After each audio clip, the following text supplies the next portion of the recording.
Movie शुरू होती है और हम एक फैमिली को देखते हैं जिसमें एक लड़की सेरा होती है। सेरा अपनी फैमिली के साथ डिनर कर रही थी। डिनर करते वक्त सेरा कहती है कि उसे कहीं पार्टी में जाना है।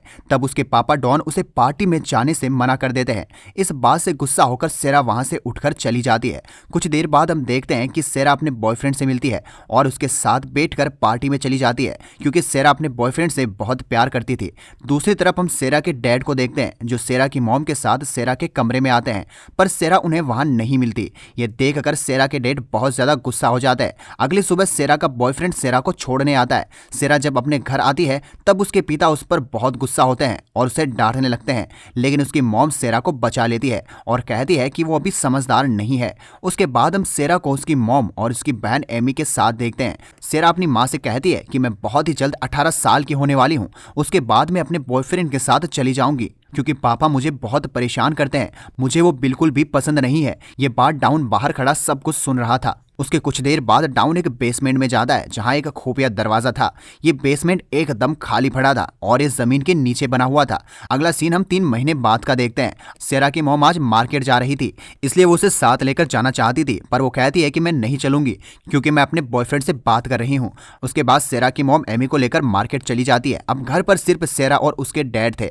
सेरा के डैड सेरा को अपनी मदद के लिए बुलाते हैं क्योंकि एक बड़ा सा बॉक्स उन्हें बेसमेंट में रखने जाना था। सेरा भी उनकी मदद करती है और वो दोनों बेसमेंट में जाते हैं। बेसमेंट में जाने के बाद सेरा वो खुफिया दरवाजा देखती है। अब सेरा और उसके डैड बॉक्स के साथ अंदर जाते हैं। अंदर जाने के बाद डाउन सेरा को बातों में लगाकर चुपके से बाहर निकलकर दरवाजा बंद कर देता है और सेरा अंदर ही रह जाती है। सेरा अंदर से चिल्लाती है लेकिन उसके डैड उस दरवाजे को नहीं खोलते। सेरा बार बार अपनी मदद के लिए चिल्लाती रहती है लेकिन कोई भी नहीं सुनता क्योंकि वो रूम नीचे होने के साथ ही साउंड प्रूफ भी था। उस रूम में कोई भी आवाज बाहर नहीं जा रही थी। तब सेरा उस बॉक्स को खोल कर देखती है तो उसे उसके अंदर कुछ कपड़े और खाने की चीजें मिलती है। अब सेरा यहाँ चिल्ला चिल्लाकर परेशान हो गई थी। तभी सेरा को एक पासवर्ड लॉक नजर आता है। इसके अंदर सेरा बार बार गलत पासवर्ड लगाती है जिसकी वजह से रूम पूरी तरह लॉक हो जाता है और वहां की लाइट भी चली जाती है और जिस मशीन के जरिए हवा आ रही थी वो भी बंद हो जाती है, जिसकी वजह से सेरा अब और भी ज्यादा परेशान होने लगी थी। अब हम सेरा की मॉम और एमी को देखते हैं जो काफी ज्यादा परेशान हो रही थी क्योंकि शाम हो चुकी थी और सेरा अभी तक घर नहीं पहुंची थी। अब देखते ही देखते सेरा को 4 दिन बीत जाते हैं। 4 दिनों के बाद जब डाउन नीचे आता है तो सेरा उसे धक्का देकर वहां से भागने की कोशिश करती है, पर वो देखती है कि वहां का मेन दरवाजा भी लॉक है और वो वहां से नहीं भाग सकती। तब डाउन वहां आता है और उसके बाल पकड़कर उसे वापस अंदर खींच लेता है और यहाँ पर डाउन अपनी ही बेटी का रेप कर देता है। दूसरी तरफ सेरा की मॉम ने पुलिस को सेरा की रिपोर्ट लिखने के लिए बुला लिया था। तभी वहां डाउन आता है और उस पुलिस वाले से कहता है कि सेरा अपनी मर्जी से कहीं गई है, आप परेशान मत होइए, वो जल्दी ही वापस आएगी, आपको उसकी रिपोर्ट लिखने की कोई आवश्यकता नहीं है। अब एक दिन सेरा के घर सेरा का बॉयफ्रेंड आता है जिसे सेरा के डैड कहते हैं कि वो तुम्हें धोखा देकर किसी और लड़के के साथ बाहर चली गई है। यहाँ पर सेरा के डैड इतनी सीरियस टोन में बोल रहे थे कि यह सुनने के बाद उसका बॉयफ्रेंड भी उनकी बात मान जाता है और मायूस होकर वहां से चला जाता है। इधर हम सेरा को देखते हैं जिसे बेसमेंट में 21 दिन बीत चुके थे और आज सेरा का बर्थडे था, इसलिए डॉन सेरा के लिए नए कपड़े और केक लेकर आता है। डॉन सेरा से लाल ड्रेस पहनने के लिए कहता है और सेरा लाल ड्रेस पहन लेती है और यहाँ फिर से डाउन सेरा का रेप करता है। अगले सीन बाद हम सीधा 1 साल बाद सेरा को देखते हैं जो बेसमेंट में रहकर काम कर रही थी। अचानक उसे डिलीवरी पेन होना शुरू हो जाता है। अब वहां पर कोई डॉक्टर तो था नहीं, इसलिए सेरा खुद ही एक लड़की को जन्म देती है और इस लड़की का नाम सेरा मेरी रखती है। अब दिन बीतते जाते हैं और देखते ही देखते मेरी भी बड़ी हो जाती है और साथ ही हम देखते हैं कि सेरा फिर से प्रेग्नेंट है। कुछ ही दिनों में सेरा एक लड़के को जन्म देती है जिसका नाम वो माइकल रखती है। दूसरी तरफ हम सेरा की मॉम को देखते हैं जो डाउन से कहती है कि हमें सेरा को ढूंढना चाहिए, हम उसके लिए एक डिटेक्टिव हायर कर सकते हैं। ये बात सुनकर डाउन को गुस्सा आ जाता है और वो वहां से उठकर चला जाता है। अगले सीन में डाउन सेरा और मेरी के लिए एक टीवी लेकर आता है। टीवी को देखकर वो दोनों बहुत खुश होती है। एक तरफ हम सेरा के बॉयफ्रेंड को देखते हैं जो हर रोज उसके घर के बाहर आता और उसे याद करता था। आखिर वो उससे इतना प्यार जो करता था। इसी दौरान एक दिन एमी उसे मिलती है जिससे वो कहता है कि तुम्हारे डैड ने कहा था कि सेरा मुझे छोड़कर किसी और के साथ भाग गई है, क्या वो अब फिर से घर आ गई है? ये बात सुनकर एमी काफी ज्यादा हैरान थी क्योंकि ऐसा कुछ हुआ ही नहीं था। एमी को अब अपने पिता डाउन पर शक होने लगा था, इसलिए ये बात वो अपनी मॉम को बताती है। ये सुनकर सेरा की मॉम डाउन पर बहुत ज्यादा चिल्लाती है जिसकी वजह से डाउन फिर से गुस्सा होकर वहां से उठकर चला जाता है। तभी एमी देखती है कि सोफा पर बेसमेंट की चाबी पड़ी है जो डाउन की जेब से गिर गई थी। अब ये चाबी एमी उठा लेती है और बेसमेंट में चली जाती है। जब वो बेसमेंट को देख रही थी तभी वहां पर डाउन आ जाता है और उसे डांट कर वहां से भगा देता है। अगले सीन में सेरा फिर से एक बच्चे को जन्म देती है जिसका नाम वो थॉमस रखती है। एक दिन सेरा डाउन से कहती है कि तुम इस बच्चे को ऊपर लेकर जाओ क्योंकि मैं इसे यहाँ बड़ा नहीं करना चाहती, इसे भी दुनिया देखने का हक है।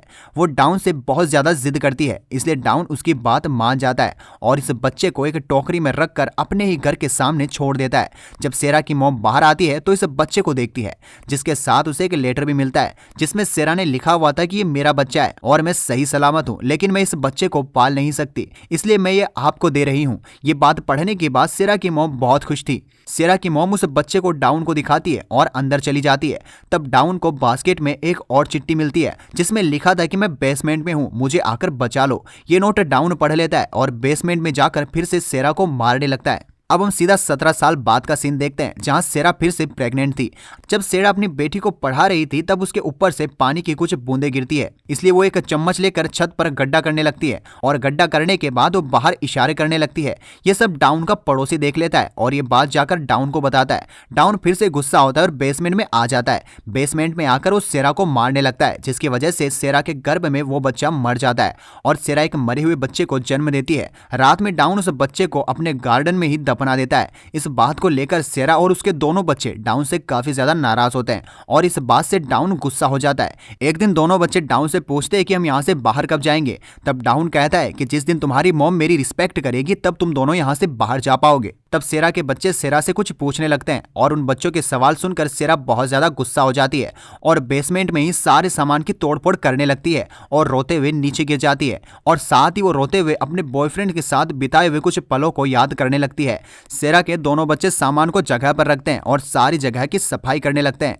इन सब की वजह से बच्चों को भी काफी ज्यादा बुरा लगा था, इसलिए वो सेरा से माफी मांगते हैं। तब वो कहते हैं कि अब हम बड़े हो चुके हैं, आप हमें सब कुछ बता सकती है। तब सेरा उन्हें कहती है कि डाउन सेरा के पापा है और उन्हीं ने सेरा के साथ रेप किया और उसे यहाँ बेसमेंट में बंद करके रखा। ये सुनकर बच्चे बहुत ज्यादा दुखी हो जाते हैं। यह सब सुनने के बाद अचानक सेरा की बेटी को अस्थमा अटैक आता है और सेरा उसे गोली दे देती है और कहती है कि हम बहुत ही जल्द यहाँ से बाहर निकलेंगे। अब देखते ही देखते सेरा को उस बेसमेंट में 20 साल हो जाते हैं और इधर डाउन की नौकरी भी चली जाती है। डाउन के पास अब 2 फैमिली थी और अब वो दोनों फैमिली को नहीं पाल सकता था, इसलिए डाउन एक दिन सेरा और उसकी फैमिली को मारने की सोचता है। वो अपनी कार के साइलेंसर को बेसमेंट की वॉल से जोड़ देता है ताकि कार स्टार्ट करे और दम घुटने की वजह से अंदर सब लोग मर जाएं। पर तभी वहां कोई आ जाता है और डाउन गाड़ी चालू नहीं कर पाता। इधर मेरी की तबीयत और ज्यादा खराब होते जा रही थी। जब डाउन बेसमेंट में आता है तब सेरा उसे हॉस्पिटल लेकर जाने को कहती है पर डाउन उसे मना कर देता है, लेकिन सेरा की लाख कोशिशों के बाद डाउन मान जाता है। वो सेरा और मेरी को हॉस्पिटल लेकर जाने लगता है और सेरा के बेटे को बेसमेंट में ही रख देता है ताकि सेरा कोई होशियारी न कर पाए। उस दिन फाइनली सेरा 20 सालों बाद अपना हाउस देखती है पर वो डाउन के डर से कुछ भी नहीं कर पाती। अब हॉस्पिटल में आने के बाद मेरी की हालत अब ठीक होने लगती है। नर्स मेरी के बारे में पूछती है, तब डाउन ही नर्स की बातों का जवाब देता है और मेरी एकदम चुपचाप होती है। जब डाउन फॉर्म भरने लगता है तब सेरा उस पर पानी गिरा देती है, इसलिए डाउन न्यू फॉर्म लेने के लिए जाता है। तब सेरा इसे सही मौका समझकर भागते हुए नर्स के पास जाती है और उससे मदद मांगने लगती है। यह सब देखकर डाउन वहां से जाने लगता है, लेकिन वहां एक पुलिस वाला भी था जो उसे पकड़ लेता है। तब पुलिस बेसमेंट से सेरा के बेटे को निकाल लेती है और अगले सीन में हम पूरी फैमिली को एक साथ देखते हैं जो अब साथ रहने लगी थी। अब वहां सेरा का बॉयफ्रेंड आता है जो अभी भी उससे बहुत प्यार करता था। तब सेरा अपने बॉयफ्रेंड के साथ बैठकर चली जाती है और मूवी यहीं खत्म हो जाती है।